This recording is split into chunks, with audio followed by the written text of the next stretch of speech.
Velasco. But the extraction opens in like a week, so we have to make sure everything works and nothing catches on fire.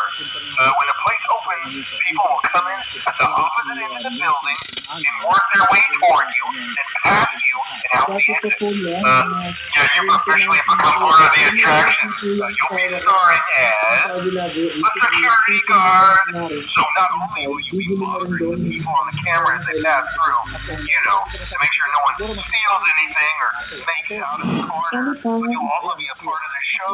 It'll make it feel really authentic, I think. Now let me tell you about what's new. Okay. We found another set of drawings po ng Melba po and Silog the under fun my needed, management. which we Marami think po could be mga authentic. Silogan. Again, I'm Okay, using siguro the at ang branch ninyo.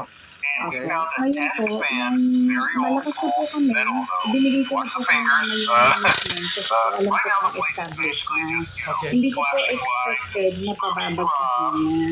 I honestly thought we'd have more by now. Ba't bumagsak? We'll have Wala, ang something dahilan really na cool by next week. We may have to suit you up in a furry suit and make you walk around saying, oh. Talagang nanlalaki. But like I said, we're trying to track down a good lead right now. Some guy who helped design one of the buildings says it was like an extra room that got boarded up or something like that. So we're gonna take a peek and see what we can find. For now, just get comfortable with the new setup. You can check the security cameras over to your right Doon with po the click of that blue button. na yung kapit niya na ang pakilala niya po ay pinsan. Kayo po yung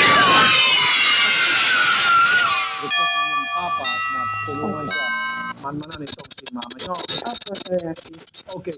So, nung makita nyo po yung message sa cellphone na malalaswa na si nanay nyo at saka itong si Dionisio Ara, ano po yung inyong unang reaksyon at ano yung game plan? Actually po, Sir Rafi, pinili po namin ang diplomasya. Kinausap ko po muna yung mama ko habang nasa abroad po ako.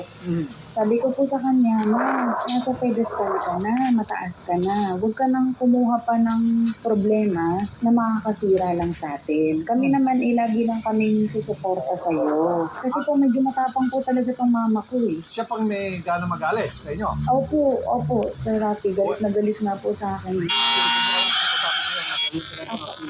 Ma'am Melba Velasco. Opo.